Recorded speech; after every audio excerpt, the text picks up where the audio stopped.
Bienvenidos amigos de Castor a un nuevo capítulo. En este vamos a analizar Lulobank, muy especialmente la experiencia de usuario de Lulobank. ¿Por qué hacemos esto? Porque los neobancos entraron como un tsunami para quedarse en nuestro ecosistema digital, en el mundo y en Latinoamérica, porque Lulobank es uno de los neobancos relevantes en Colombia y un ejemplo en Latinoamérica. Porque en la industria de la banca, al ser una industria de bits y de bytes, de flujo de información, más que de flujo de átomos físicos, voy a explicar un poco esa diferencia. La industria de bits y bytes es la industria que se basa en lo digital, por ejemplo, los medios, Spotify, las búsquedas, Google, los bancos, los servicios existen en los bits y en los bytes, en el flujo de información. Hay otras industrias, por ejemplo, la construcción, el retail, la alimentación existe en el mundo de los átomos. En esta industria, si bien la transformación digital es importante, el centro del negocio es el producto y el servicio como tal está basado en los átomos, no en los bits y en los bytes. Es por eso que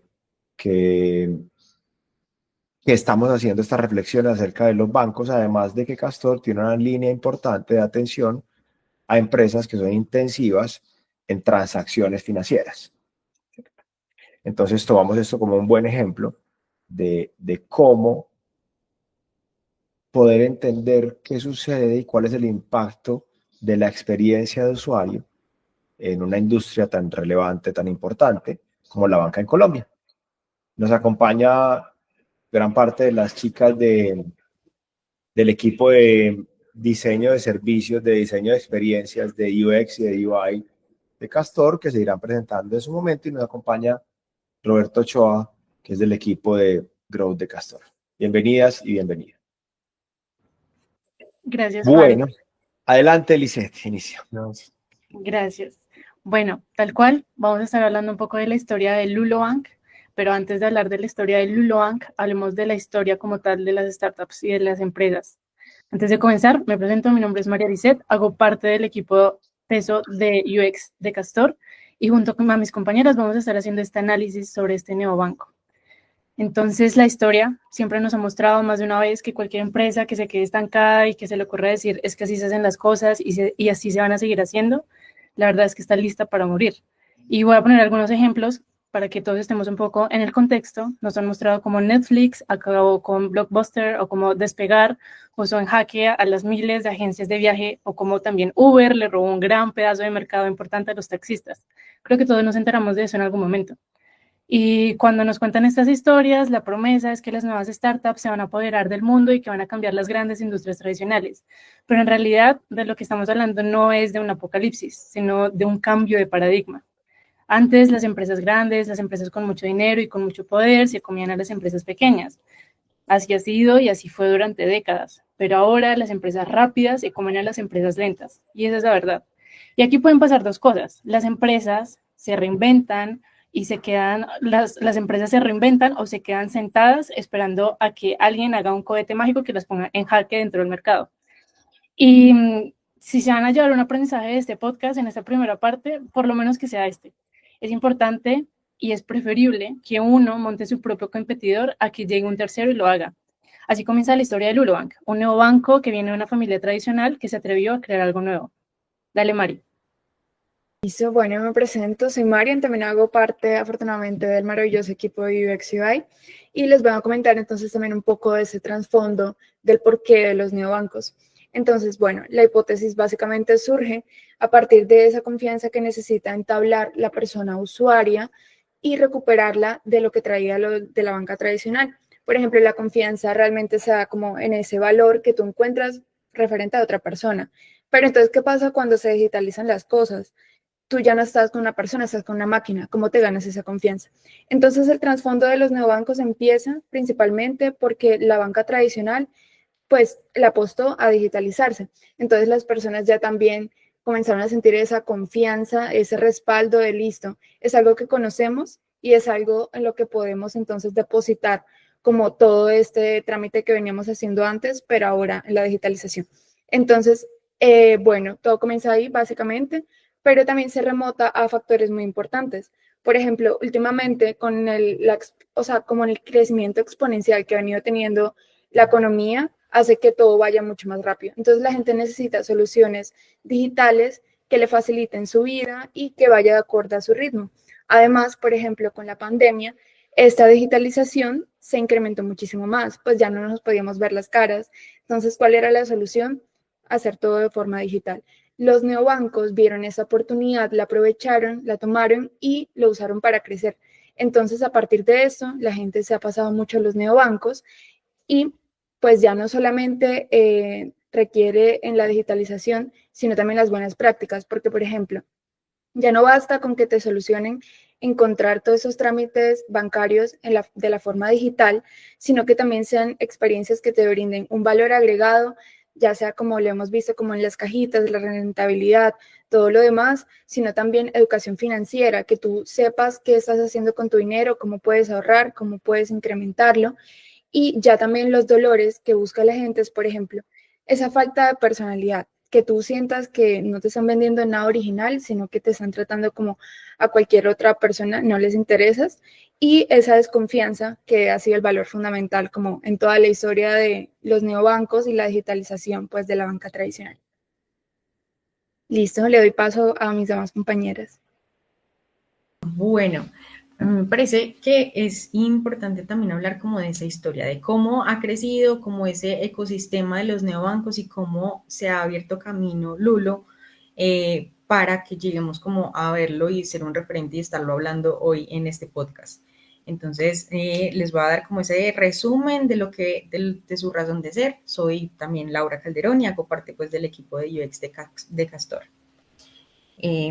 Listo, entonces su razón de ser y lo que nos han contado y lo que nos han venido y esa narrativa que han venido llevando Lulo es que se destaca por ser ese primer banco de Colombia 100% digital y que ofrece como productos de cuentas de ahorro, de rendimientos súper atractivos que están por fuera de esa banca tradicional, pero que si lo analizamos de fondo no están tan por fuera de esa banca tradicional, sino que es un banco creado por banqueros que llevan una tradición en el país y que desde esa experiencia que asumen y tienen, dicen vamos a ser disruptivos y vamos a romper entonces ese esquema de la banca tradicional.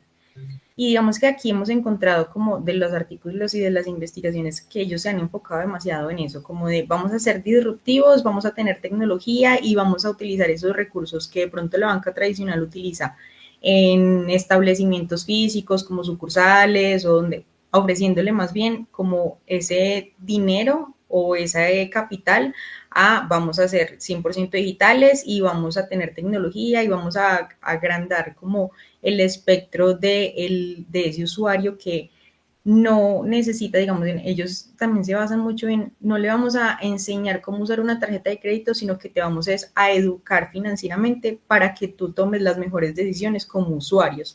Entonces eso también hace como un cambio en ese paradigma de yo como cliente, cómo me comunico y cómo entiendo también ese banco y ese modelo tradicional que están pues con mi dinero y con el dinero pues como de los demás usuarios. Entonces, si quieres, vamos adelante. Y aquí traemos como esa línea del tiempo. Entonces, como en esa primer cobertura mediática que hemos encontrado, está como desde el 7 de diciembre del 2019, donde anuncian ese boom de que vamos en junio a irnos con toda, con Lulo Bank. Y digamos, si le das ahí como en la imagencita, vamos a abrir para los que nos están escuchando solamente, es una imagencita donde traemos como unas gráficas de cómo va ese otro banco de los Gilinski, que es el grupo que pertenece al Lulo Bank, que sería el Banco GNB Sudamérica, y también esas promesas que empiezan desde ese punto a decirle a los usuarios que próximamente estarán utilizando el Lulo, tenemos un capital de 100 mil millones de pesos y vamos a iniciar con una variedad de productos, entre esos tarjetas de crédito, pero en últimas actualizaciones nos hemos dado cuenta que ellos no cuentan con tarjeta de crédito y que su razón de ser es que quieren como también romper la banca tradicional y que prefieren primero educar, como les decía, a sus usuarios, pero que si los usuarios les dicen, vea que necesitamos una tarjeta de Lulobank, ellos la van a traer y la van a hacer. Entonces también como que están en pro de escuchar a esos usuarios. Entonces, bueno, volvamos. En ese momento, en el 2019, decían, bueno, tenemos la tarjeta de crédito, libre inversión y finanzas. Luego, ya en el 6 de febrero del 2020, la superfinanciera pues les aprueba como esa personalización o esa característica de banco donde ellos pueden trabajar 100% digital y hace parte también de su estrategia de comunicación y de su pilar como para decir, vea que es que nosotros somos la primera banca digital aprobada por la super y tenemos este respaldo como para también, entonces no es solamente marketing, sino es sí, como su razón de competir. Ya para el 26 de febrero inician, encienden motores con un capital de 105 millones, lo cual es un gran capital y pues teniendo en cuenta lo que les hemos contado en este podcast, con el respaldo del grupo Gilinski. Y ya para el 1 de marzo del 2022 se activan con 220,000 personas que ya estaban solicitando sus servicios. Entonces, desde que los empezaron como a anunciar ese boom, han ido como creciendo y ya usuarios para esta época ya querían y habían solicitado esos servicios, cerrando con 220,000 personas, que eso es muchísimas personas para un país que todavía no le tenía tanta confianza a los medios digitales para sus bancos. Y el 26 de abril del 2022 ganan el EF Design Award, que es un premio que le otorgan también como a grandes empresas como Apple y bueno, pero entonces escuchando también a Natalia Jiménez, que sería como la CEO que ahorita está como un Lulo X, ella nos contaba como su experiencia también de, no, es que empezamos como con un grupo que nos estaba como asesorando, pero entre ellos mismos también decían como, no, es que no estamos contentos con este producto, casi que ni lo incluiríamos en nuestro portafolio y empezaron a, como entre ellos, por las noches después de la jornada, a meterle duro como el diseño, a ver, venga, ¿cómo podríamos llevar esto a algo que nos haga sentir orgullosos? Y empezaron solitos a trabajarle, presentaron y así como nos pasa en este mundo, les dijeron que no, que estaban siendo demasiado disruptivos y que no se iban con esa propuesta, pero luego de seguirlo intentando, como que sí, y este premio se los otorgaron por tener una banca con un dark mode, que es también súper disruptivo para este momento, y pues tener como un banco tradicional que siempre es con unos fondos blancos, unos colores bien definidos, y llegar como a un dark mode, también como que por eso fue como sí, Para los que no están familiarizados con el diseño, ¿qué es Dark Mode? Es creo que lo vamos a ver más adelante con Cata, pero es cuando tú diseñas no en pantalla blanca, sino en pantalla oscura. Entonces, como en Gmail o en Google, que uno le dice ponga la pantalla negra y todo se pone negro y las letras. Tal cual. Que eso creo que ayuda a ahorrar energía también y descansar los ojos. Pues creo que Cata nos va a hablar mucho más al respecto, pero genera también una carga cognitiva y también carga un poco la vista y no es tan accesible para todo tipo de usuarios. Okay. Entonces, bueno, hay una discusión que se puede llegar a llevar muy bacana porque, claro, les otorgan un premio, pero realmente tiene unas condiciones bien específicas de trabajar en ese dark mode. Ok. Para el 23 de agosto del 2022 se sumaron otros 30.6 millones de usuarios, que realmente también es un montón de gente, como les decía, para un país como Colombia que no tiene tanta seguridad en los medios digitales, también es como, wow. Si quieres abrir también esta imagencita, porfa, y nos muestran que en los neobancos, ahí creo que, no, creo que era la otra. Ver más. Esa, en la primerita, esa, listo.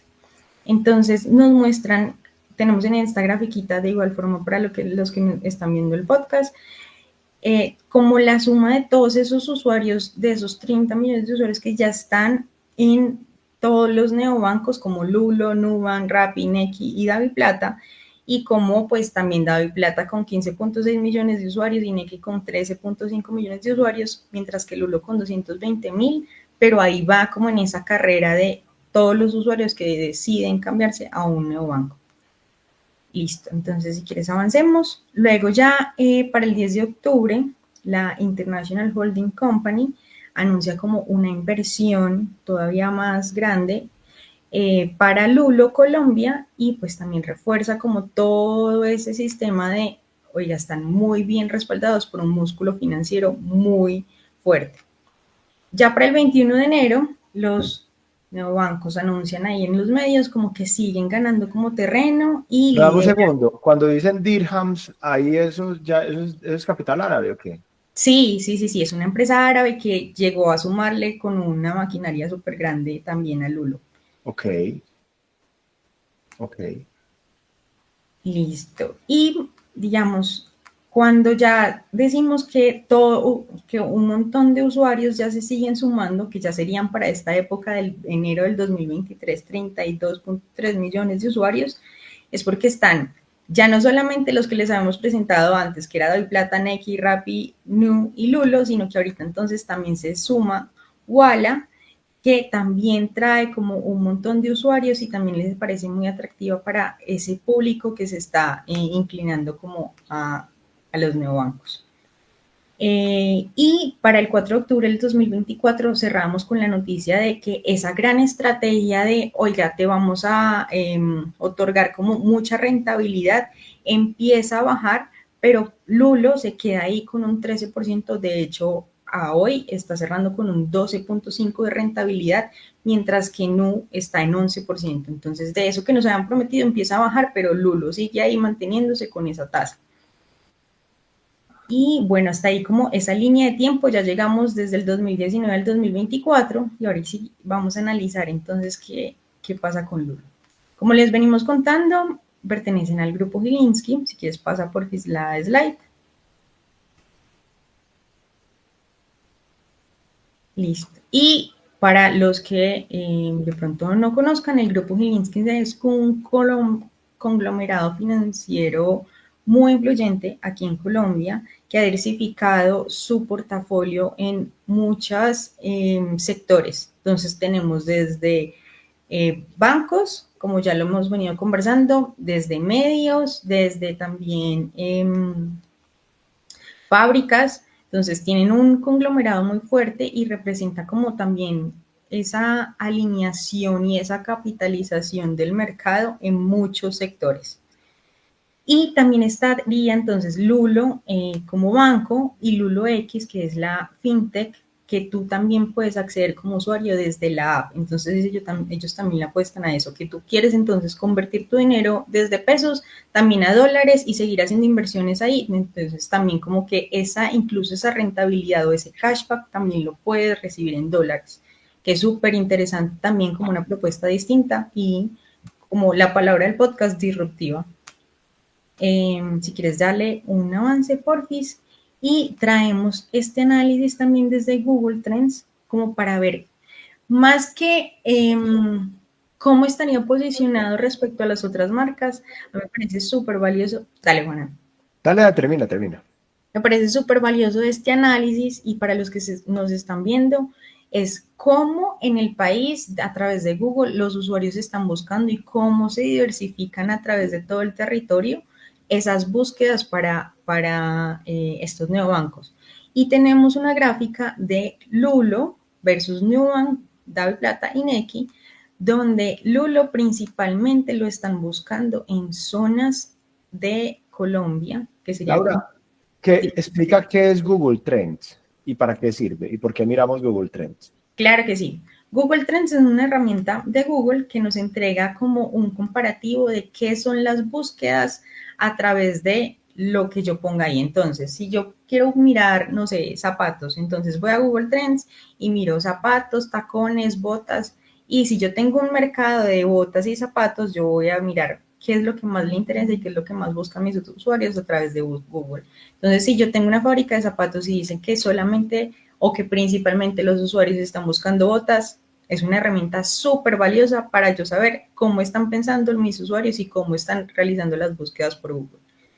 Eso es básicamente Google Trends. Ok, adelante. Listo. Entonces, volviendo como a nuestra investigación, encontramos que esas búsquedas principalmente para Lulo están centradas como en el territorio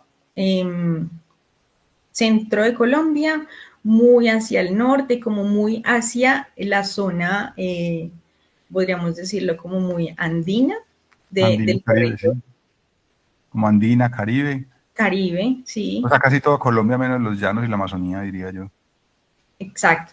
Mientras que un NU, un DAI Plata y un X si se extienden completamente en todo el territorio y vemos todas las zonas marcadas de nuestro mapa, donde sí generan búsquedas y donde los usuarios sí las están consumiendo y las están buscando. Entonces, volviendo a Lulo y a ese análisis, teniendo en cuenta que no está en todo el territorio, ¿cuáles son esas búsquedas principales que están realizando los usuarios? Pues Lulo Colombia, los créditos de Lulo, que recordemos que no están teniendo créditos, Banco Lulo, tarjeta Lulo y Nubank. Entonces, a través también de Lulo, los usuarios están buscando Nubank. Luego hicimos como un análisis de Google Reviews, que sería como donde los usuarios llegan y dejan sus comentarios positivos o negativos a través de Google. Y esto es una herramienta súper poderosa porque de una vez Google nos entrega esas tendencias y esas palabras claves que los usuarios han utilizado para dejar esos comentarios. Entonces encontramos que Lulo tiene una calificación de 3.2 con 101 opiniones, donde los temas que más destacan serían como de su app, de la tarjeta, de la experiencia y mencionan una palabra que me parece importante y es el tema de robo y una denuncia. Entonces, seguramente por eso tiene una calificación tan baja. Los usuarios leyendo esos comentarios sobre su experiencia, y esa palabra que resalta que es el tema de robo, es que sienten que han como sustraído de sus cuentas dinero y no las han podido como recuperar y por eso como que quieren generar una denuncia. Pero dejando a un lado esa parte, también la califican muy bien en el sentido de la experiencia de usuario, que la sienten como súper fácil, que los usuarios como que sí sienten que la interfaz es funcional, agradable y que la recomiendan además, que eso es un factor importante en productos digitales, que también es ese voz a voz de mira que a mí me funcionó, deberías probarlo tú y creo que se salen incluso de productos digitales, sino que transciende también como ese voz a voz, es la publicidad más fuerte que existe. Entonces, sí la recomiendan, pero que hay que tener como muy claro como también esos puntos que mencionan. Listo, sería como por el momento la intervención sobre esa historia y pues en resumen ha emergido como un pionero en la banca digital en Colombia, se ha adaptado a las necesidades de los usuarios y pues enfrentando como esos desafíos también del mercado en evolución y de también esos temas de su trayectoria estratégica y competitiva, como que también le trae como un indicador y un compromiso para seguir liderando como el mercado financiero. Genial, Lau. Conocer la historia de cualquier producto es demasiado importante, pero hacer el análisis de diseño visual creo que es una melodía para los que estamos aquí. Entonces, completamente. También hablando sobre el análisis visual de Lulo Bank. Es un poco controversial. Cata nos va a estar hablando de eso ahorita en unos momentos, pero como para ponernos un poco en el contexto de cómo se ve Lulo Bank, cuál es la interacción en el UI que está haciendo Lulo Bank respecto al cómo se ve. Ellos dejamos como unas screens, pero pasémoslas rápidamente para los que estamos solo escuchando y vamos a hacer este análisis a nivel macro. Entonces ellos tienen una identidad visual sobria y fresca que transmite mucha cercanía y optimismo a un público joven. Entonces el público joven le transmite como ok, es algo nuevo, una vibra muy de neobanco. Ellos tienen que refinar un poco su cohesión visual y moderar los colores intensos para un mayor profesionalismo. Entonces, no irse de pronto tanto a los extremos. A nivel del diseño de pantallas, tiene una distribución muy funcional y muy equilibrada, con colores que guían la atención, favoreciendo esta experiencia que necesitamos conseguir para tener una experiencia intuitiva. Pero requieren simplificar jerarquías visuales y tamaños para evitar confusión y generar una mejor navegación por parte de las personas. A nivel de componentes, Lulobank ofrece componentes muy atractivos, muy amigables e intuitivos, con botones que en su mayoría son muy accesibles, pero necesitan mejorar un poco la consistencia en forma y tamaño de los componentes a nivel visual. Y ya a detalle, los detalles pues hacen como la diferencia. Ellos tienen unas ilustraciones y animaciones ligeras que aportan frescura e interactividad de la experiencia. Pero también hablando un poco sobre estas imágenes, ellos implementan muchas que deberían ser un poco más coherentes respecto a los mensajes que se proporcionan. Entonces, las imágenes normalmente ayudan a tener un nivel cognitivo más amplio para entender el mensaje que nos están dando, y ellos usan un poco las imágenes de manera aleatoria, por eso es importante. Esto a nivel visual, pero hablemos también de la interacción y usabilidad, que para esto nos va a estar ayudando Mari. Dale, Mari. Bueno, en cuanto a interacción y usabilidad, todo realmente va ligado, ¿cierto? Pero la interacción y usabilidad nos dimos cuenta de unos detalles muy importantes acá. Y es, por ejemplo, bueno, para darles un poco de contexto, interacción y usabilidad van de la mano. Interacción es como la persona usuaria, por ejemplo, la cantidad de pasos que le requiere realizar una tarea, pero la usabilidad es de pronto, por ejemplo, qué tan intuitivo es realmente este proceso de los pasos para realizar dicha tarea. Entonces, por ejemplo, en esta interacción y usabilidad, en Lulobank, nosotros analizamos 2 tareas para ver cómo era esa relación, ¿cierto? Entonces, por ejemplo, una tarea que analizamos fue enviar dinero. En enviar dinero, la cantidad de pasos que nos requirió fue 6, es realmente breve, y la usabilidad fue un 8 de 10. Encontramos que realmente fue bastante intuitivo, pues, de lograr. Creemos que se puede mejorar, sin embargo, pues está bastante alto. Y en cuanto a crear la cuenta de ahorros, si lo notamos quizás un poco más extenso. Por ejemplo, si escucharon antes nuestro podcast sobre Nubank, es muy bueno que lo hagan para ver la comparativa. Por ejemplo, en Nubank se siente quizás un poco más los pasos al crear la cuenta de ahorros. Por eso la calificamos también como con un 5 de 10. ¿Por qué? Porque quizás vemos que hay unas fallas técnicas que dificultan ese proceso de crear una cuenta. Se cae constantemente. Entonces, eso porque influye también, a pesar de que no es totalmente UX UI, influye en la experiencia del usuario. Porque un usuario que está intentando realizar una tarea y su app se cae constantemente, es muy probable o que la abandone, y esto del abandono implica muchas cosas. Por ejemplo, implica que se pase a otro neobanco, diga, bueno, me hablaron de pronto de este otro, entonces me voy a ir a este a ver si la puedo crear ahí, ¿cierto? Entonces, es muy, muy importante prestarle atención como a esa relación que tiene con la interacción del usuario para ver qué tan óptimo entonces es el proceso, porque si bien es bastante bueno, pues tener una interfaz bonita, limpia, moderna, también esto va siempre acompañado de qué tan buena es la experiencia del usuario, pues al interactuar con ella, y qué tan intuitiva es. Entonces, es por eso que la calificamos con un 5 de 10. Además, creemos que algunos pasos se pueden simplificar un poco. Claro, Rob, coméntanos. María, a mí me parece súper interesante este punto, porque por lo general en los equipos que crean, digamos, productos o servicios digitales, como que suele trabajarse en silos. Entonces, por un lado está la persona que trabaja UX, por otro lado están los desarrolladores, arquitectos, calidad, por otro lado está, digamos, un PO, y como que cada quien anda con sus cosas, y por lo general estos temas de rendimiento de las aplicaciones no caen en el resorte de los diseñadores UX. Se toma un buen diseño de UX como un diseño que tiene una interacción de pocos pasos y que la usabilidad es buena, pero podemos hacer el mejor esfuerzo de ese tipo, y si no extendemos el entendimiento de UX hasta el rendimiento de las aplicaciones desde lo técnico, pues no hacemos nada. Son cosas que están supremamente interconectadas, y un poco el mensaje que quería llevar es la necesidad de que todo un equipo apunte en una misma dirección y que sepan interrelacionarse desde lo técnico en el desarrollo, hasta el negocio y todo el tema de experiencia para poder crear un buen producto o servicio digital. Claro, Rob, y eso que dices es muy importante cuando realmente se entiende como precisamente todas las prácticas que trabajan en conjunto y eso, bueno, más adelante también lo vamos a tratar como con la diferencia entre solo la digitalización y toda esa apuesta de los neobancos en cuanto a servicio técnico y experiencia de usuario. Listo. Bueno, les doy paso. También ya a mi compañera Cata, que les va a hacer un análisis muy chévere sobre la accesibilidad.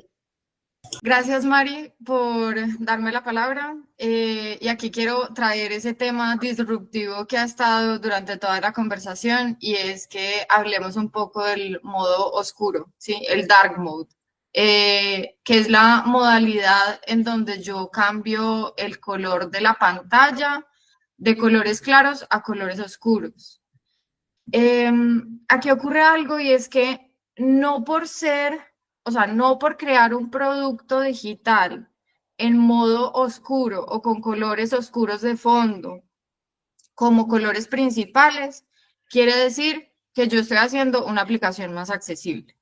Eso es completamente inválido porque depende de muchos factores, ¿cierto? Además, yo nunca debería ofrecer mi producto digital inicialmente como un producto en modo oscuro. Yo tendría que ofrecer los dos al tiempo. ¿Por qué? Porque tenemos una diversidad de personas que cuentan con unas necesidades muy distintas y que a veces se oponen entre ellas, ¿cierto?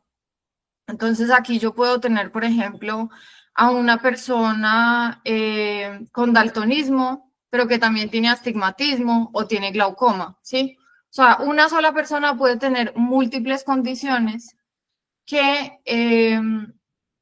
le dificulten, digamos, el acceso a la información. Entonces, yo como creador de un producto o como diseñador de experiencia de usuario o diseñador de interfaz, tengo que pensar en esa diversidad, ¿sí? Y si yo quiero que mi producto sea accesible, entonces lo que debería hacer en realidad es ofrecer ambos modos, ¿sí? Para que sea la persona quien elija de qué manera quiere consumir mi producto digital. No debe ser una decisión mía, sino que debe ser algo más de la persona que está utilizando ese producto digital. De esa manera vamos a poder ofrecer algo que se llama robustez, ¿sí? Entre más robusto sea mi producto digital, pues más va a llegarle a todas las personas por igual. Robustez es que lo puedan utilizar diferentes tipos de personas con diferentes características o diferentes limitantes. Mira, robustez es ofrecer la mayor cantidad de funcionalidades para que yo le permita a la persona personalizar su experiencia, ¿cierto? Entonces, vamos a hablar de algunas, por ejemplo, a medida que vayamos tocando como los temas que hay aquí en este análisis de accesibilidad. Antes de iniciar, me voy a presentar, soy Catalina Uribe y hago parte del equipo de experiencia. Empecemos entonces a hablar un poquito de esas funcionalidades, ¿sí? Como de esa robustez, hablando de funcionalidades exactas y precisas, de qué podrían hacer ellos para mejorar muchísimo más la experiencia, tanto en la web que tienen, que es más como comercial, informativa, que le muestra a las personas, pues, de qué se trata Lulo, y también la experiencia en la aplicación. Entonces, estos van conectados, ¿cierto? Porque mi producto siempre tiene que ser como similar o igual o se tiene que sentir de la misma manera, así yo esté en la web o esté en la aplicación. Tengo que sentir que yo estoy en el mismo lugar. Hablemos entonces, bueno, primero de qué podrían hacer ellos pues para mejorar la accesibilidad. El primer punto que tengo ahí son los textos alternativos. Estuve revisando tanto la web como la aplicación. Y algo que ellos podrían hacer es que todos los elementos que sean imágenes, iconos, GIFs, SVG, mapas de imágenes de la web deben contar con textos alternativos. Y ustedes me dicen, ¿qué son textos alternativos? Los textos alternativos son etiquetas que nosotros agregamos dentro de HTML, que comúnmente los llamamos como alt, o sea, es la etiqueta alt, y son descripciones textuales de lo que está ocurriendo en la imagen. ¿Esto a quién ayuda o a quién beneficia?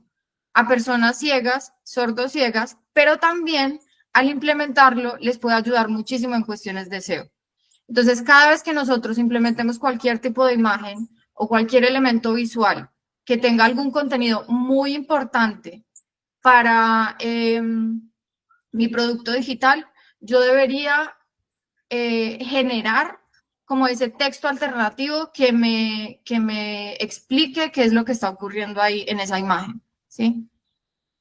Eso sería, por ejemplo, algo que de esas funcionalidades que estábamos hablando de la robustez. Entre yo más cree como alternativas para que la persona pueda consumir mi contenido, va a ser muchísimo mejor. No solamente para el SEO, sino también para las personas que van a ingresar a mi producto digital. Tenemos otro y es el contraste de colores. Siempre se debe verificar que exista, pues primero, una armonía entre los colores, ¿sí? Una armonía entre ellas, que no peleen, que no exista conflictos entre ellos y también que el contraste entre cada color sea suficiente, pues según lo que quieran cumplir, ¿cierto? En términos de accesibilidad, porque pueden cumplir A, AA o AAA. Estos son estándares, pues que ya están establecidos dentro de unas normas, ¿sí? No voy a profundizar mucho en esto, pero es como para que expliquen, pues para que entiendan de dónde sale pues como esa razón. Y aquí entonces lo que se mide es como la interacción entre los colores de los fondos, con los colores de los textos, con los colores de las imágenes, con los colores de los iconos, ¿sí? Con todos los elementos visuales que aparezcan en una pantalla. Y aquí entonces ellos deberían cuidar y revisar siempre ese contraste mínimo entre cada uno de los elementos, pues porque al no hacerlo, eso complejiza la lectura de los textos y también de los elementos que contengan pues estos colores con bajo contraste dentro de las pantallas. ¿Y esto a quién beneficia? Pues a las personas con baja visión, a las personas con daltonismo y también a las personas cansadas, ¿sí? Personas que han estado todo el día sobreestimuladas y llegan de pronto a entrar a la aplicación, eso los va a beneficiar, ¿sí? El cuidar el contraste de color va a beneficiar muchísimo la interacción de las personas con mi producto digital. Y aquí, entonces, primero hablamos del contraste de colores, pero ahora vamos a hablar sobre el uso del color. Y hay una regla y es que el color nunca, pero nunca debería utilizarse como el único medio de información. ¿Por qué? Porque ya sabemos que existen personas daltónicas, ¿cierto? Pero también hay personas que son ciegas, ¿sí? Que son ciegas. Entonces, yo no puedo pensar en mostrar, por ejemplo, una pantalla verde y decir, todo salió bien, porque la pantalla se puso verde, entonces el proceso fue satisfactorio. Yo tendría que anunciar eso de otra manera. Es decir, el color pasa a un segundo plano y lo que más me interesa a mí es que por medio de las palabras yo le pueda decir a la persona, el proceso fue satisfactorio, ¿sí? Ahí yo estaría ofreciendo, digamos, una diversidad de modos por el cual la persona puede percibir que su proceso fue satisfactorio. Y aquí entonces algo que ellos deberían cuidar, que me di cuenta, es el uso del color en el formulario que tienen en la web. Aquí me voy a centrar más como en la web, ¿cierto? Porque no es suficiente anunciarle a la persona, digamos, que se equivocó en un campo, solamente señalándolo con una línea de color rojo por el borde. Debemos reforzar ese mensaje que les acabo de decir, o sea, si hubo un error en el campo, me debería salir un texto que me diga, tuviste un error en este campo, puedes solucionarlo de esta manera. Siempre debemos proporcionarle a la persona la manera en cómo mitigar ese error, ¿sí? ¿Y qué podríamos hacer además? Agregar un icono. La iconografía es súper buena porque se presenta como una anomalía, ¿sí? Para el ojo humano se presenta como una anomalía. Entonces, cuando la persona ve un icono, lo dice como, ay, aquí pasó algo, ¿cierto? Porque me está saliendo un iconito de alerta.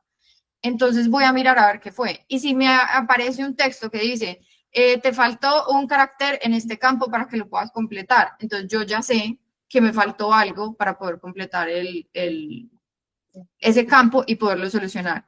¿Y esto a quién beneficia? Pues a personas con baja visión, a personas con daltonismo y a personas que utilizan pantallas monocromáticas. Pero no solamente esto, sino a todas las personas en general. O sea, el mitigar errores nos va a beneficiar muchísimo porque vamos a tener de dejar, pues como las personas van a dejar de llamarnos a la línea de atención a decir, es que no me entra la aplicación, ¿sí? Ahí estamos mitigando un error y estamos como subsanando también cosas que podrían pasar con otras partes de la experiencia. Volvemos entonces a la parte de los formularios y es que pues, los formularios siempre deberían tener etiquetas claras, siempre deberían tener instrucciones de cómo completarlos, siempre deberían tener ejemplos y pues lo que pasa con ellos es que hay formularios que no incluyen títulos claros. Y cuando la persona hace clic, por ejemplo, en el campo y no tiene un título y de pronto la llamaron de la cocina y vuelve otra vez a llenar el campo, se le olvidó qué era lo que decía ahí porque se borró el título del campo, ¿cierto?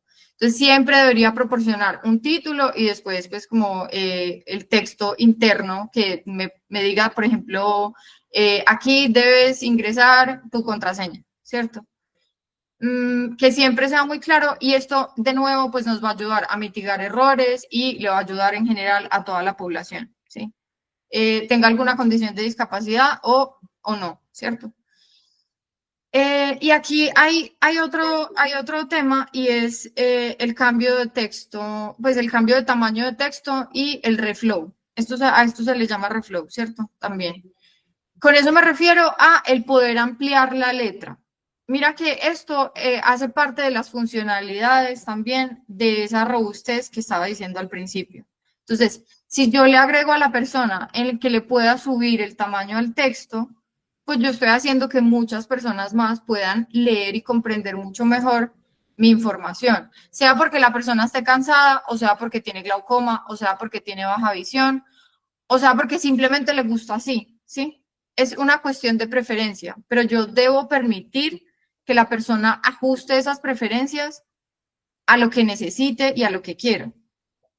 Y aquí pasa algo con ellos y es que tanto la aplicación como la web no nos permiten aumentar el tamaño del texto nativamente desde el navegador hablando desde la web, ¿cierto? Es decir, yo debería poder aumentar el tamaño hasta un 200% sin ninguna necesidad de una tecnología de apoyo. Es decir, sin una lupa extra y sin nada de esto. Ninguna de las dos está cumpliendo, digamos, con este criterio y ambas son muy importantes porque pues beneficiamos a muchas personas, sobre todo a las personas con baja visión. Entonces, si lo hacen, podrían aumentar muchísimo más el público y digamos que la interacción con el contenido podría ser mucho más cómoda. Y ya por último, entramos a la parte del contenido parpadeante. Esto es algo que todos los diseñadores deberíamos cuidar. Seamos diseñadores gráficos, diseñadores publicitarios, diseñadores de motion graphics, diseñadores de video o editores de video, personas que trabajan en películas, ¿sí? Todo lo que tenga que ver con contenido animado o contenido que sea en movimiento y que tenga más de un fotograma, aplica para esta regla, ¿cierto? Y es que debemos cuidar siempre el contenido parpadeante, el contenido de destellos o el contenido de flashes. ¿Y a qué se refiere esto? A tener contrastes de luz demasiado fuertes y con movimiento además, ¿sí?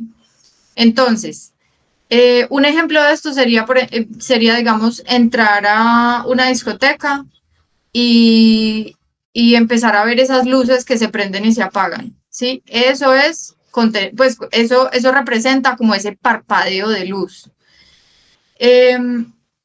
Entonces, es muy importante utilizar animaciones, ¿cierto? Las animaciones para nosotros son demasiado importantes porque nos ayudan a contar historias, porque nos ayudan a contar cosas que sean demasiado complejas.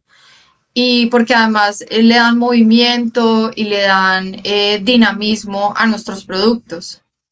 Pero siempre tenemos que tener presente esta regla, ¿cierto? Y es que este tipo de contenido que parpadee, que tenga fuertes contrastes de luz, fuerte contraste de color y que tenga movimientos bruscos, pues le puede causar una reacción física a una persona.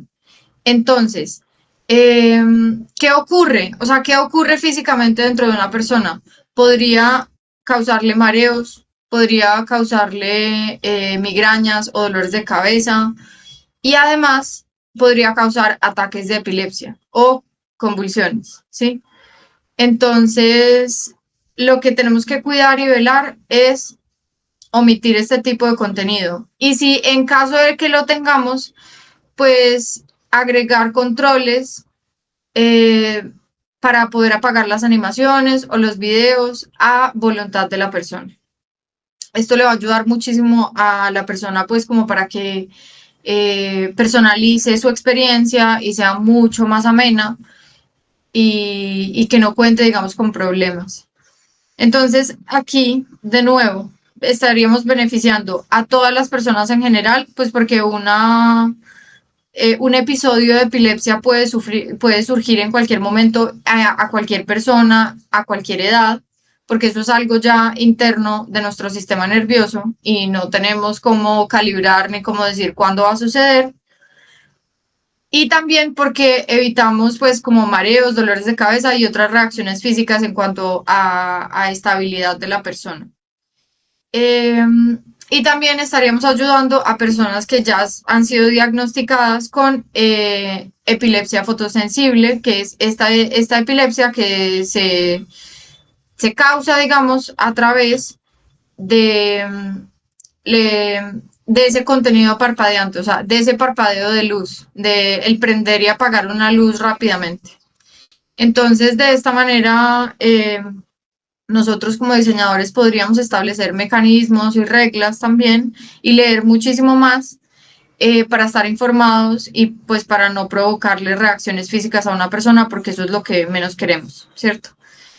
Y bueno, por esa parte ya terminaríamos todo lo del análisis de accesibilidad. Yo tengo como más una reflexión acerca de con quién comparan, las apps, y eso nos pasa mucho cuando estamos con los clientes diseñando. Que dicen, no, es que eso es Netflix o eso es Spotify, yo soy un banco pequeño, yo soy una financiera pequeña. Y hay un tema que no sé ustedes cómo lo llaman, yo lo conozco como el efecto de las expectativas universales. Y es que cuando nos comparan, la gente, la gente no tiene por qué decir, no, es que esta gente es Mercado Libre y aquí estoy en un banco pequeñito, en una financiera, entonces se la perdono. No nos la van a perdonar. O sea, la gente quiere lo que no, les digo más a ustedes que viven todo el tiempo en ese mundo. La gente siempre quiere que cuando le dan a una aplicación, su experiencia sea igual o mejor que la que obtienen en las mejores. O sea, estoy hablando de Netflix, estoy hablando de Spotify, estoy hablando de Amazon. A la gente le tiene sin cuidado si tú eres una financiera pequeña. Quiere algo de ese estilo, quiere algo de ese nivel. Y si lo encuentran en otro lado, por ejemplo, si lo encuentran en Nubank o lo encuentran en Lulobank y tú como financiero no se lo das, se va para el otro y punto. ¿Qué opinan acerca de eso? Y si es ese nombre, el de las expectativas universales, o ustedes lo conocen con otro nombre. Juan, eso se llama la ley de Jacob. Y la ley de Jacob lo que nos dice es que las personas pasan la mayor parte de su tiempo en otros sitios. En ese sentido, lo que nosotros debemos hacer es acercarnos más a los diseños que ya usan en otros sitios y con eso garantizamos que vamos a estar cerca de lo que saben usar. Bueno, yo quería como hacerle comentario, pues con esa precisión, no sé si alguien... Y la otra cosa es que a mí me parece un error craso cuando alguien dice, no, es que yo no soy Nubank, es que yo no soy Amazon, entonces yo no soy así, entonces deben entender que yo soy diferente y más pequeño. Tu usuario no lo va a entender. Tu usuario va a reclamar que le des una experiencia igual de fluida, igual de buena, igual de placentera. Y si no, va a buscar otra alternativa. Eso es inclemente, eso es el mercado. Sí, ¿Qué opinas de eso? totalmente, o sea, que además la vara está muy alta porque son experiencias súper diseñadas para el entorno digital con unos capitales muy grandes ahí mejorando o haciendo más robustas esas experiencias. Entonces es una competencia dura llegar a esos niveles. Para, digamos, ponerlo en el contexto de lo que nos venía hablando Cata, y bajándolo como a la practicidad. Normalmente cuando hacemos un mínimo producto viable, que es como un concepto súper usual en el mundo de la agilidad y en el entorno en el que nosotros trabajamos, en ese mínimo producto viable, por lo general, no se incluye nada de robustez en la accesibilidad. Viene más de las buenas prácticas que pueda tener el diseñador o la diseñadora UX. E incluso, para ir más allá, por lo general se entiende el mínimo producto viable como el producto que va a quedar. O sea, como que de una vez lo que hicimos fue lo que salió y no como un producto que va a ir mejorando de manera incremental. Entonces, también como la necesidad de entender que sí, está bien que debemos salir al mercado con algo rápido, pronto, que tenga unas condiciones mínimas, pero que tenemos que ir evolucionando no solo por temas de accesibilidad, sino por un montón de características de las aplicaciones que van a hacer que sean más robustas y que generen una mejor experiencia para los usuarios. Y creemos que es algo menor, que es como las personas que tienen una condición diferente desde lo visual o desde lo auditivo o desde cualquier, digamos, condición física, son mínimas, pero la realidad es que no. La realidad es que hay una gran cantidad de usuarios que tienen unas condiciones diferentes desde lo físico y que si renunciamos a esos usuarios estamos renunciando a una porción del mercado importante. O sea, no solamente es por un asunto altruista, sino que es un asunto de mercado el dar acceso a un montón de personas que podrían ser nuestros clientes y quisieran ser nuestros clientes, pero que no lo logran por la manera como diseñamos nuestras experiencias. Además que Estas, hay otro tema en las economías desarrolladas y en los países emergentes de mercados grandes y en general en gran parte del mundo, exceptuando creo que África y ciertos países de Asia, y es que la economía plateada, es decir, la economía de la gente con canas, cada vez es más importante. Estamos ante poblaciones que se envejecen y que tienen, por un lado, hay un tema social de tenerlos incluidos y eso es importante, y por otro lado, en una economía de mercado, tienen un gran poder adquisitivo. Entonces, si no atendemos bien a las personas con limitaciones visuales, bien sea por alguna enfermedad o bien sea por la edad, pues otros sí lo van a hacer y se van a quedar con ese mercado que es gigantesco y que cada vez va a ser más grande según las tendencias demográficas de nuestros países. Entonces hay que ponerle mucha atención a esos temas. Adelante. y yo me gradué esta semana de economía plateada, me tocó aumentarle el tamaño a la fuente de mi celular esta semana, ya empezó a Bienvenido, cobrar, bienvenido a los 40.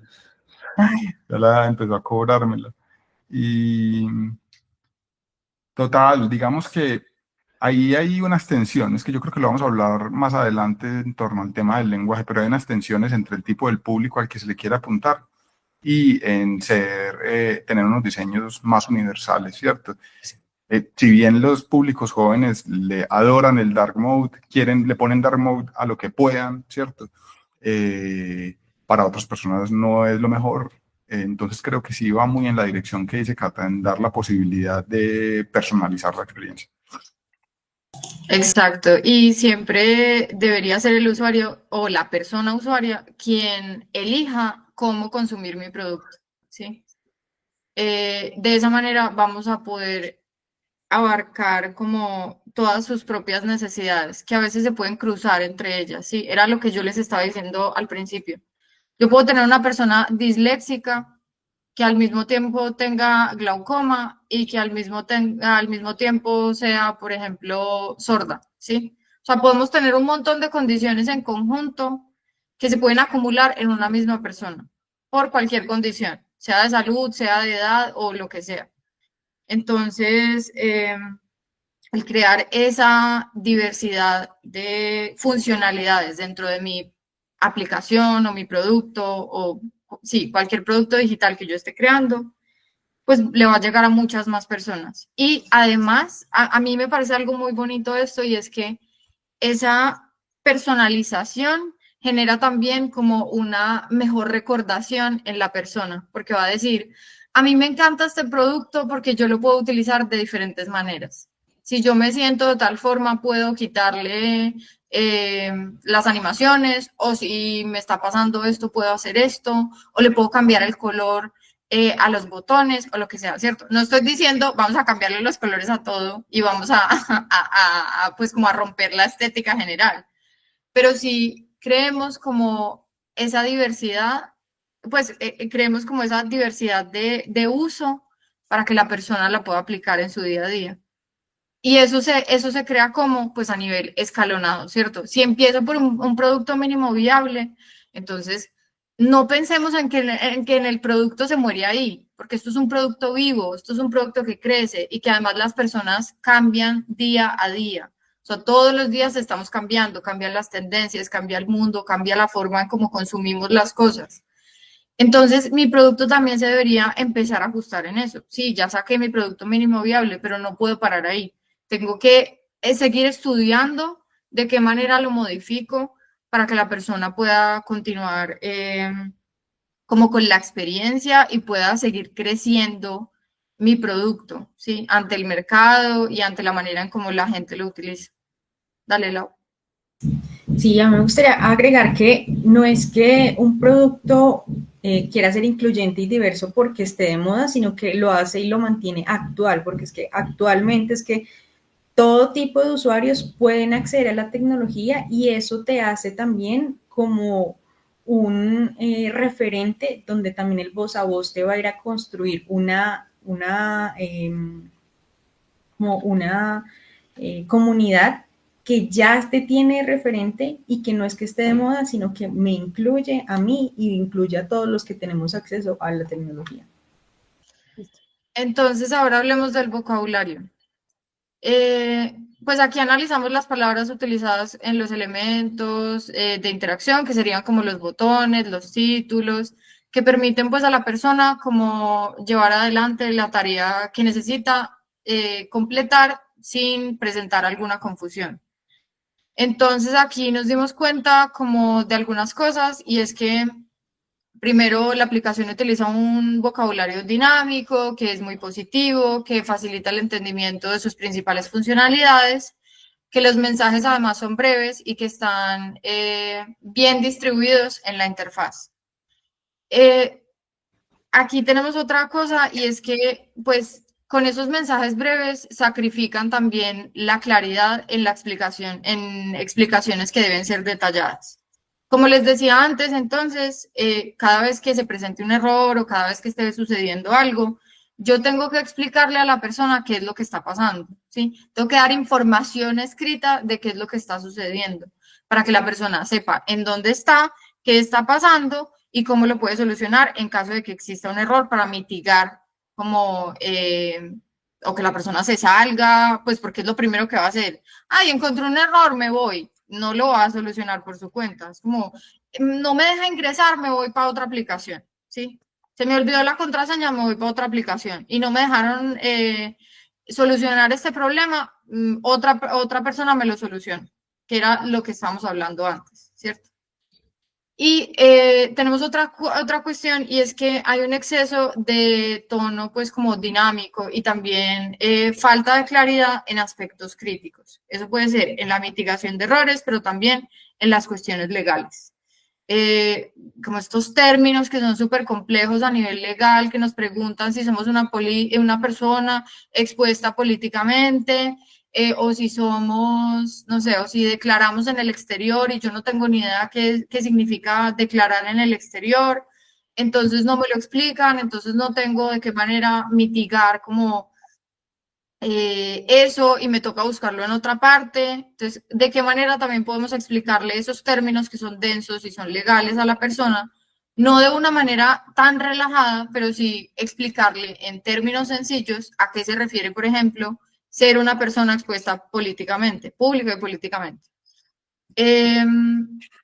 Entonces, pues ahí le está mostrando, digamos, esta aplicación a que la persona se debe relajar en cuanto a los términos y condiciones, sabiendo que eso también puede traer consecuencias, ¿cierto? Con quién están compartiendo mi información. Yo siempre debería ser muy transparente sobre qué está pasando con eso, porque es mi información, a quién se la están dando, con quién la están tratando, qué es lo que está sucediendo ahí. Yo debería estar enterado porque son mis datos. Entonces, ¿qué ocurre con mis datos cuando pasa por esta validación, ¿cierto? Siempre le tendría que anunciar a la persona qué es lo que está sucediendo en todos los momentos, sea lo más legal posible o no, pero que yo tenga esa información sobre qué es lo que está ocurriendo, ¿cierto? Siempre debo tener ese feedback o esa retroalimentación de qué está pasando en la aplicación.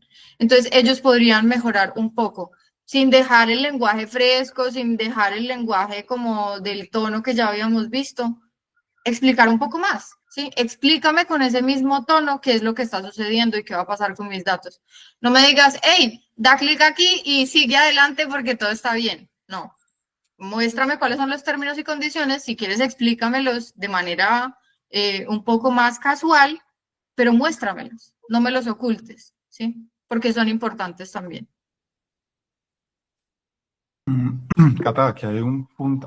Mari, me metí antes de que alzara la mano. Que hay un punto súper interesante a conversar. Pues que yo creo que tú ya, digamos, llegas a unas conclusiones. Y es que en este mundo hay una guerra como por el que menos interacciones tenga, ¿cierto? O sea, sacar una tarjeta en 3 pasos, ¿cierto? Entonces la meta es que si alguien ya la tiene en 3 pasos, pues los demás deberían llegar a esos 3 pasos. Y ahí se abre como un gran reto de cómo lograr eso y cómo incluso que ahorita ponía como unos equipos que estaban vinculados a la creación de productos digitales y omití uno que es súper importante y es el equipo legal. Como que todo está súper bien hasta que entra el equipo legal a la creación de un producto digital, porque claro, ellos son y no por criticarlos, sino que ellos son los encargados de velar porque la compañía esté sobre buen suelo. Pero entonces cuando empezamos a tener esto en juego, como que claro, para los legales todo debería ser lo más, no debería haber pie a ninguna equivocación y para negocio lo mejor sería que se hagan 3 pasos, ¿cierto? Entonces, ¿cómo hacer o aliviar esa tensión sana que existen entre las dos partes y cómo llegar a una experiencia que sea muy buena para el negocio, que sea muy buena para el usuario y que al mismo tiempo deje a la compañía blindada frente a posibles temas legales que puedan surgir? Entonces creo que ahí hay un gran reto, tú ya planteas la solución y es lograr, digamos, dar claridad, dar opciones para acceder a más información, digamos que se logra mucho haciendo el proceso de la manera más sencilla posible, pero teniendo la posibilidad de entrar en otras capas de información a partir de la experiencia. Y yo creo que ahí también es súper valioso el trabajar de la mano con todos los equipos, ¿sí? Y nunca dejar a legal de último, porque eso después puede causar como, pues esos roces, ¿cierto? Súper de Entonces, acuerdo. sí, Eh, sí, dale. dale, termina, Cata. Sí, digamos, tenemos el equipo de desarrollo, diseño y legal trabajando juntos, creo que la experiencia va a ser muchísimo mejor, ¿sí? Porque desde cada arista de esa creación del producto, pues va a ser muchísimo mejor la interacción y van a poder mitigar como errores. Entonces, a nivel legal, los de legales van a decir una cosa, los de accesibilidad y diseño UX UI les van a decir otra cosa. Y los de desarrollo van a decir otra cosa. Entonces, eso va a ayudar como a mitigar un montón de errores y cosas que van a estar pasando ahí. Y tener esa posibilidad de trabajar todos en conjunto, pues es, digamos que, la manera correcta para empezar como a crear experiencias mucho más sólidas, porque van a estar pues como, pues con un suelo y con una base fuerte, que por más tormentas y cosas que ocurran, pues ya sabemos que ese suelo nunca se va a ir de ahí, ¿sí? Porque lo creamos y lo constituimos en equipo y siempre pensando en cómo mitigar cosas desde cada arista pues de los equipos que estén ahí como trabajando juntos. Ahora sí te doy la palabra, Juan. Aquí, yo quiero poner como una reflexión para los tomadores de decisión que diseñan estas experiencias, dejando claro algo en principio, y es, Castor siempre promueve trabajar dentro de lo ético y siempre promueve trabajar dentro de lo legal, ¿cierto? Eso dejémoslo claro, eso no tiene discusión. Nosotros nos leímos un libro muy chévere que se llama Unreasonable Kindness, como kindness es como ser amable, y como ser amable irracionalmente. Y dice ese libro que el éxito está lleno de sí puedos y el fracaso está lleno de no puedos. Hay un podcast de Atemporal que se lo recomiendo todo el podcast, y hay un episodio de Alonso Salazar, alguien que fue alcalde de Medellín hace unas décadas, y él decía que la ley es como un cauchito. La ley es como un cauchito. Entonces uno puede estirar el cauchito dentro siempre de la ley, dentro de hacer cosas buenas, pero la idea es sentarse con los legales a pensar cómo sí se puede y no decir no, no se puede, porque siempre van a haber otros pensando cómo sí se puede, o pensar podríamos si hacemos esto, podríamos si contratamos una compañía de reconocimiento facial, podríamos si contratamos una compañía de que vaya y busque los datos a ver.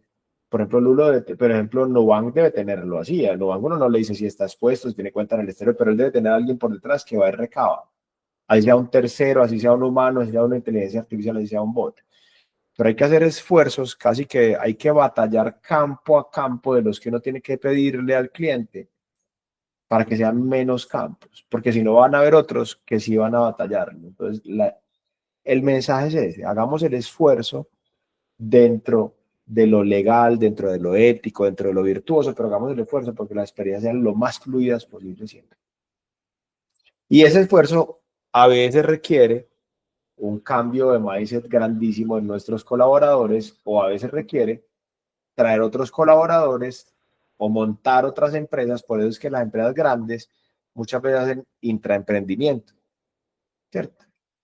Porque el legacy que tienen dentro de la empresa no les permite hacer los cambios a la velocidad que el entorno la requiere. Entonces, por eso también surge el intraemprendimiento. Y hay otro podcast de intraemprendimiento de nosotros, o de emprendimiento corporativo, en el podcast de Castor. Adelante. Con lo que dices del intraemprendimiento, es verdad. O sea, Bancolombia lo hizo con Nequi. Ellos no podían dar más, crearon otra y crearon su propia competencia. Así es, así es. Ok, bueno, ya estamos cerrando. Hablemos sobre el valor diferencial que tiene Lulobank, pero también el valor diferencial que tiene Nubank. Porque estos dos, porque son simplemente los que más están escuchando últimamente. Los que la están, por así decirlo, como rompiendo. Lulobank tiene cosas muy chéveres, pero Nubank también. Algo que me gusta mucho de Lulobank, a pesar de que no soy usuaria principal de ellos, es que tienen una funcionalidad para ubicar cajeros cercanos desde un mapa de la app, cosa que no pasa con Nu. Muchas veces, yo siempre lo digo, y no es algo que me haga sentir orgullosa, yo nunca tengo efectivo. Entonces muchas veces me toca pedirle prestado a alguien que sí tenga efectivo, porque Nu no me deja sacar dinero sin cobrarme. Me deja sacar dinero, pero me cobra. Entonces, dime. Voy a darles un truco.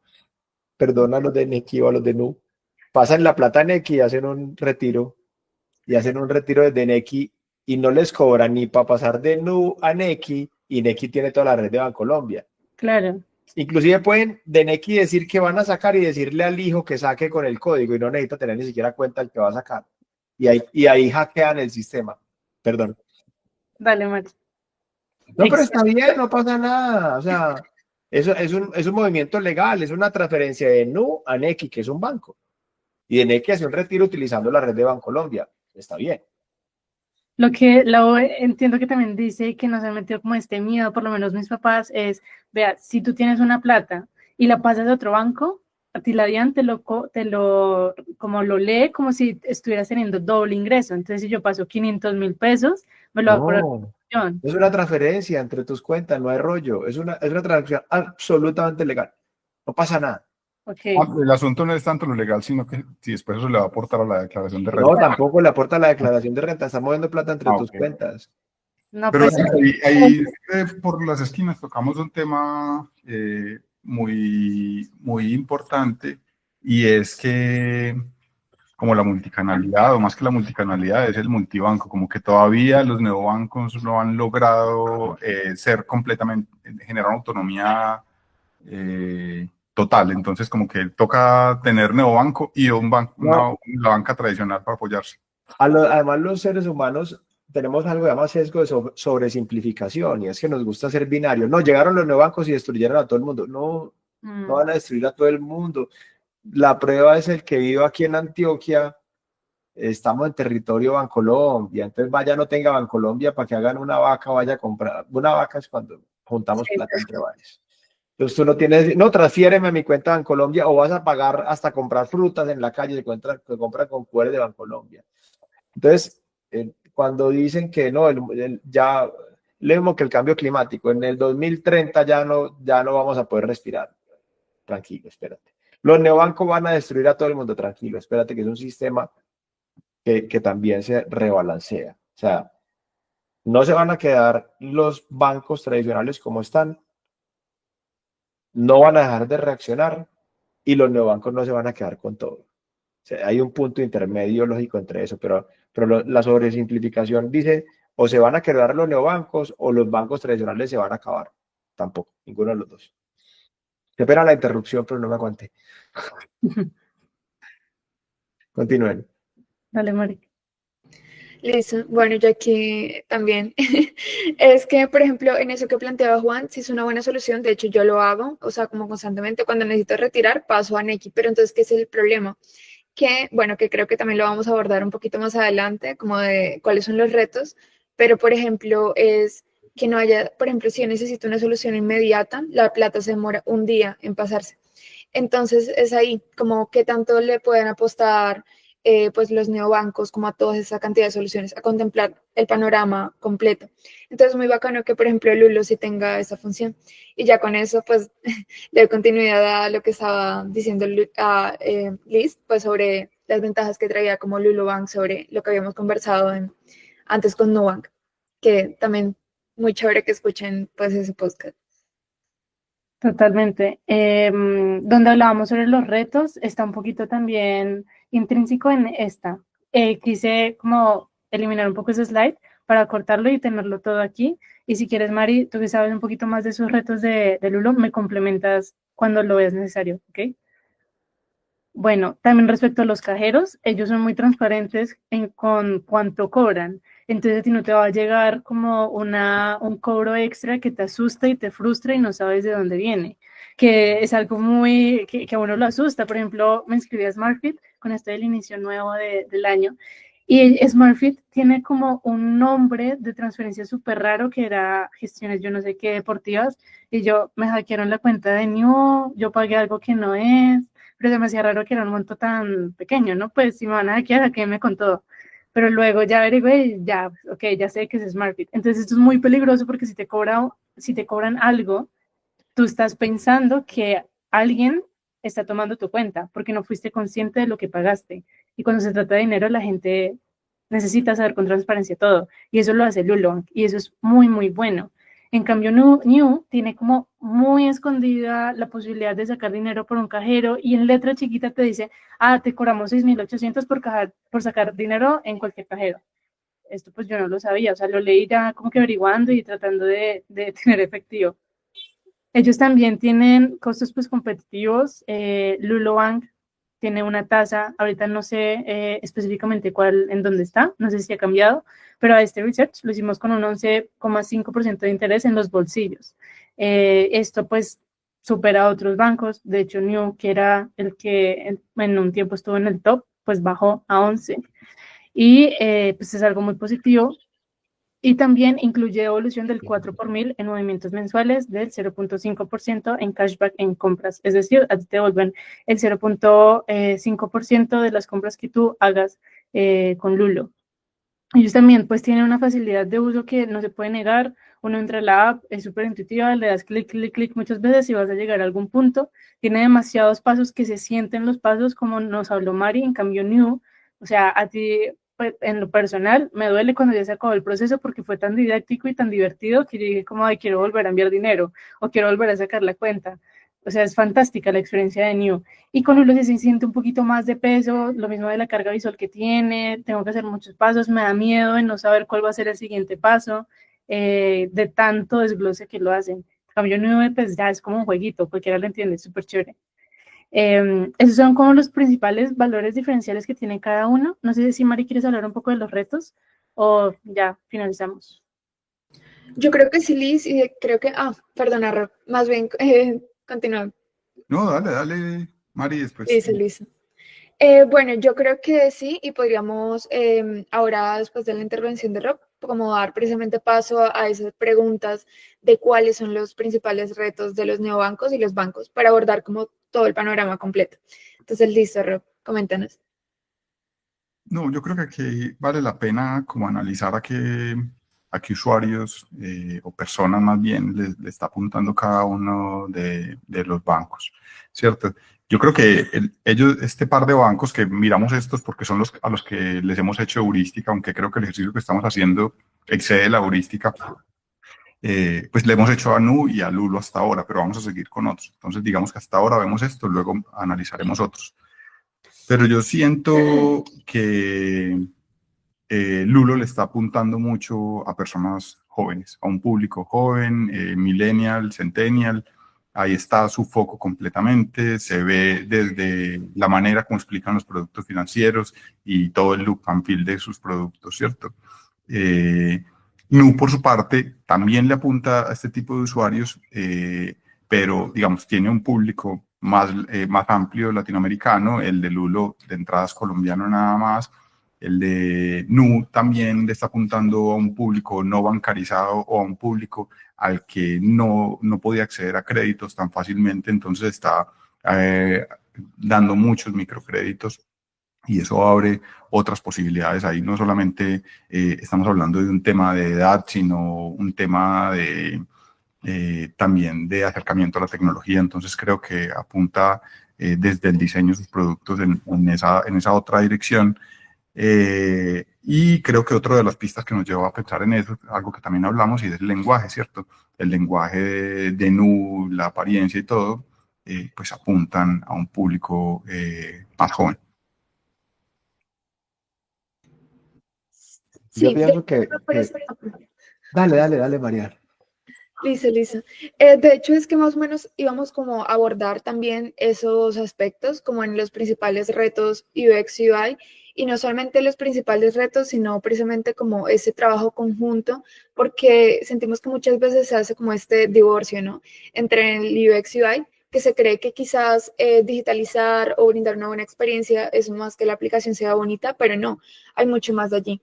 Entonces, por ejemplo, a pesar de que vemos que Lulubank, por ejemplo, tiene ese premio porque el diseño era más bonito, más moderno, ¿por qué entonces Nubank está liderando? Creo que es bueno que uno se haga esa pregunta. ¿Qué pasa ahí? Entonces, por ejemplo, nos notábamos quizás que han entendido más como esa conjunción, o sea, ese trabajo más bien conjunto que se realiza entre el UX y UI. Porque, por ejemplo, quizás Nubank, a comparación de Lulo, no tiene como estas animaciones un poco más modernas o no tiene como esa cantidad de colores, de hecho es muchísimo más simple, tiene como 3 colores y variaciones y a lo mucho, pero entonces ¿por qué la gente lo utiliza más? Porque Nubank, por ejemplo, ha entendido en términos de UX UI algo mucho más complejo. Entonces, por ejemplo, tú ves que el vocabulario Nubank, a pesar de que es un vocabulario moderno, jovial, pues de todas formas es un vocabulario que en los momentos que necesita ser serio, lo es. Entonces, como que han entendido precisamente esas dos cosas, porque, por ejemplo, si yo me meto a Lulo, que era lo que hablábamos, y estoy abriendo recién mi cuenta y me dicen, por ejemplo, en términos y condiciones, este paso es muy aburrido, sáltatelo. Pues, ¿cómo así? O sea, si son los términos y condiciones, qué cosa más importante que lo que te puede implicar legalmente, pues cualquier cosa que realices dentro de la aplicación. Entonces conversamos sobre eso un poco y decíamos, sí, pero es que este lenguaje, entonces como que se basa en el público joven.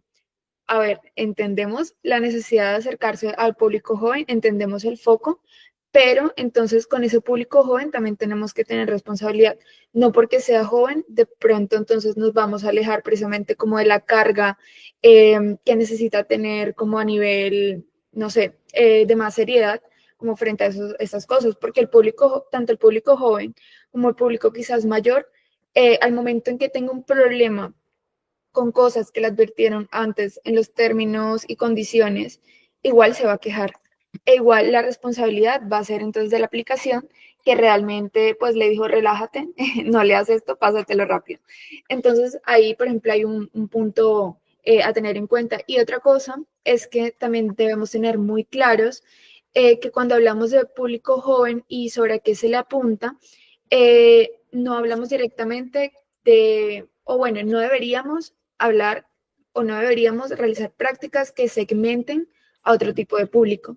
Que por ejemplo, y eso es un claro ejemplo que me parece brillante, fue lo que pasó con Apple. Por ejemplo, Apple surgió a partir de la necesidad de que muchas personas mayores pudieran entender más la tecnología. Entonces, comenzó con un diseño muy simple, muy intuitivo, era mucho más grande y, por ejemplo, hoy en día uno ve que tanto jóvenes como personas ya un poco mayores pueden optar por Apple fácilmente. Entonces, es eso, como que a pesar de que se haga con una intención, debe ser abierto para todo público, debe ser accesible para todo público. Es un principio bueno del UX UI.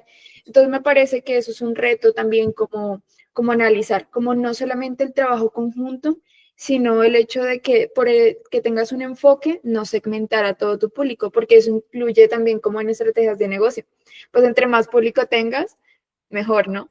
Entonces, por ese lado, y también, por ejemplo, quería como hablar un poco, tocar el tema de que eso va muy ligado a por qué los neobancos y por qué la banca tradicional, por qué esa diferencia, o por qué la banca tradicional, porque uno podría decir, la banca tradicional también tiene pues fácilmente productos digitales, ¿cierto? No serían neobancos, entonces ahí viene como este tema que quizás para muchos puede ser como no sé, un debate entero, pero yo creo que se puede simplificar un poco más.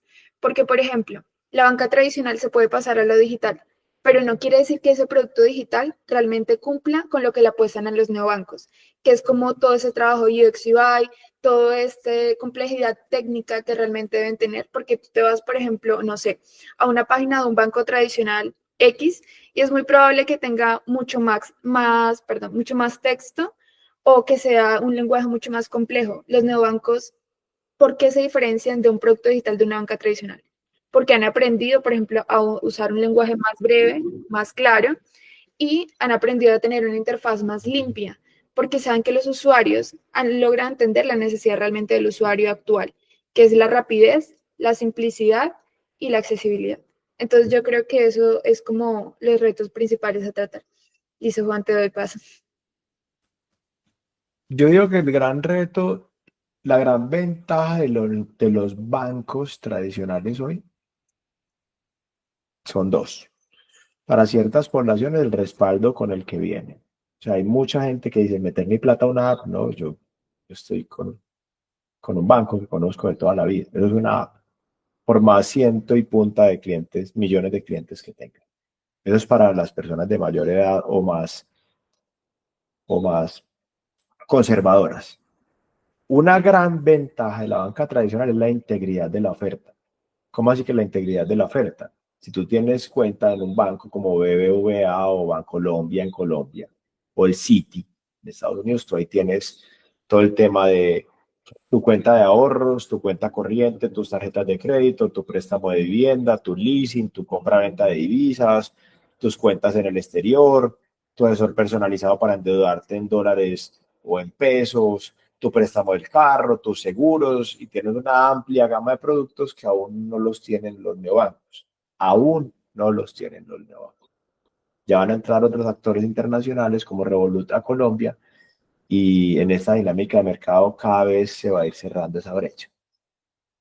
Asimismo, la banca tradicional no se queda atrás. Ellos no están sentados esperando a ver qué hacen los neobancos. Entonces, la banca tradicional lo que hace también es bajarle la fricción y hacer mejores aplicaciones. Es así como en Inglaterra, por ejemplo, ya la banca tradicional ha alcanzado mucho a los neobancos y hay gente que está volviendo a la banca tradicional. Porque al final de la historia el usuario lo que quiere es obtener valor, pues vía que le den buenos intereses cuando coloca dinero o vía que le cobren bajos intereses cuando pide préstamos y que sus experiencias sean fluidas. Entonces, si una banca tradicional te da una buena experiencia, pues probablemente, pues, ¿para qué me voy a ir si ya lo tengo? Yo pienso que un gran reto de la banca tradicional, y creería que es el reto más grande de todos, y Castor ayuda en eso, es en saber gestionar lo que tienen legado, el legacy que llaman en tecnología. Pero eso que tienen legado parte desde la mentalidad, parte de lo que les decía ahora, del cómo busco los sí puedos y cómo le bajo un poco a los no puedos. Parte del legacy de qué tengo yo, en qué sistemas tengo montados en temas tradicionales o en arquitecturas de tecnología tradicionales que no me permiten, en teoría, no hemos hecho, tener experiencias de usuario fluidas. Parte de lo legado que tienen es que nosotros tenemos proyectos que empiezan a entregar a los 2 años porque los tenemos que hacer bien hechos de una vez. O cuando entran a la agilidad a hacer mínimos productos viables, no lo hacen de la calidad o de la experiencia tan buena como debería ser. Porque tener un mínimo producto viable no significa tener un producto malo o mal hecho o con mala UX. Entonces, yo creo que el gran reto de la banca tradicional es gestionar su legacy, porque hay cosas que el dinero no puede comprar, como la mentalidad de la gente que está ahí. Entonces hay que trabajarle a eso. Roberto tenía la mano levantada. No, bueno, me parece que tocas ahí dos puntos fundamentales que, digamos, yo no lo había visto tan claro, y es que, digamos, un vector por un lado de los retos de los neobancos, que es ampliar, digamos, su portafolio hasta alcanzar o superar a la banca tradicional, ¿cierto? Y por el otro lado, un vector desde la banca tradicional de mejorar sus experiencias hasta alcanzar, digamos, la fluidez, la usabilidad que hoy tienen los neobancos. Entonces yo creo que lo que vamos a ver en los próximos años es como una competencia que entre esos dos vectores, a ver cuál logra superar primero las barreras del otro. Eso es lo que en ese movimiento nos vamos a estar. Y por otro lado, yo creo que el segundo punto del legacy, y sobre todo en el punto específico del mindset de estas compañías, es como si una banca tradicional fuera a hacer un edificio mañana, no pensaría en ahorrarse ni el arquitecto, ni el ingeniero civil, ni en ahorrarse unos permisos de una cosa o de la otra, cosa que sí, cuando van a hacer una aplicación digital lo piensan, si pueden tener o no un UX, si pueden tener o no un arquitecto, si pueden tener o no otro rol, y es empezar a ver este tipo de construcción pues es una analogía pues que suele hacerse, de productos o servicios como algo integral que requiere un montón de roles para que sea una edificación bien cimentada, bien establecida, ¿cierto? Lo que hablábamos ahora, nada ganamos teniendo una super experiencia desde la interacción si esta experiencia se cae, ¿cierto? Perdimos todo el trabajo que hicimos. Y hay algo, y es de dónde viene la banca. La banca surge en Occidente, siendo que el dinero se creó en los lados del Medio Oriente, como en el menos 600 antes de Cristo fue la primera emisión de dinero. La banca en realidad en Occidente crece mucho cuando la época de los Medici, en la época medieval, en la Italia renacentista, se sentaban en el mercado. En la banca se sentaban los mercaderes y los prestamistas en una banca o en unas bancas, físicamente se sentaban a prestar y a transar en dinero. Por eso viene el término bancarrota. Cuando alguien ya no tenía cómo prestar, rompían la banca donde él estaba, por eso se llama bancarrota. Entonces los bancos vienen desde el mundo de los átomos. O sea, para fundar un banco hace 100 años o hace 80 años, pues necesitas abrir un montón de sucursales, tener unas bóvedas donde guardar el dinero, tener unos carros donde movías el dinero, tenías que custodiarlo muy bien. Entonces, son industrias que se crearon desde los átomos. Los neobancos se crean desde los bits y los bytes. Por lo tanto, los átomos no tienen tanta importancia. Por lo tanto, no le dan tanta importancia a los edificios, a los cajeros automáticos, a los carros. No. Le dan importancia a la experiencia de usuario. Y para mí, gran parte de lo que van a tener, dejando de lado los intereses de captación y de colocación de dinero, lo que tienen de ventaja es el UX, el UI. Y cómo hacer los procesos para tener UX y UI muy fluidos. Entonces ahí vamos a tener como esa competencia entre los dos mundos, que vuelve y juega. Yo creo que eso no va a ser binario. Ninguno de los dos se va a acabar, simplemente van a coexistir en ese ecosistema y va a tener como beneficiarios a los usuarios. Ya habrán otros temas de regulación en Latinoamérica y de monopolio o oligopolio, pero finalmente si hay más competencia, pues los usuarios se ven beneficiados. Y Juan, ya está largo el podcast, ojalá la gente haya logrado llegar hasta por acá, pero yo creo que ya vamos cerrando. Pero yo creo que hay otro factor que empieza a jugar ahí, digamos, un punto que se podría destacar de Nu que no hemos mencionado hoy es como que por lo menos dentro del mercadeo que hace, todo el tema del medio ambiente, ¿cierto? Tiene una cosa ahí con sembrar árboles y yo no sé qué, que también podría... ¿Nu o Lulo? No, perdón, dije Nu, Lulo. ¿Sí? Lulo, sí. Lulo, sí, me equivoqué, no sé si lo dije mal. Lulo tiene todo en todo su tema de mercadeo, digamos, algo que podríamos llamar un greenwashing que está haciendo ahí. Y ahí entro a un tema que creo que va a empezar a jugar, a tomar cada vez más relevancia, y es, digamos, los aspectos éticos de todas estas industrias de lo tecnológico. Nada más ayer veíamos en la posesión de Trump a Elon Musk, a Zuckerberg, a Bezos, a todos los gigantes de la tecnología reunidos con esto. Entonces creo que vamos a entrar en una nueva era en la que vamos a empezar a mirar con lupa quiénes son los dueños del capital de hoy y a ver cuáles son las prácticas éticas que están planteando. Y yo creo que fuera de esa lógica no se quedan los Gilinski tampoco. Entonces como que importante empezar a mirar también eso. No sé si los millennials, los centennials vayan a empezar a tener eso dentro de su reflexión. Creo que va a empezar a jugar cada vez. Sí, yo estoy seguro que sí. Y ahí hay un tema bien importante, ya para cerrar. No, estamos cerrando varias veces como Vicente Fernández. Hay un tema y es el tema reputacional de la marca y de la marca persona. Y Nubank ahí tiene una súper ventaja y es que mucha gente le tiene bronca a la banca tradicional y David Vélez ha sabido granjearse que quieran mucho a Nubank, o al menos no le tengan bronca. O sea, una marca bien percibida tanto Nubank como la marca David Vélez, ¿cierto? Creo que hay algo ahí bien importante en lo que citas. Cosa que están haciendo los Gilinski, más pues con la fama que se han ganado ahora con Semana, ¿no?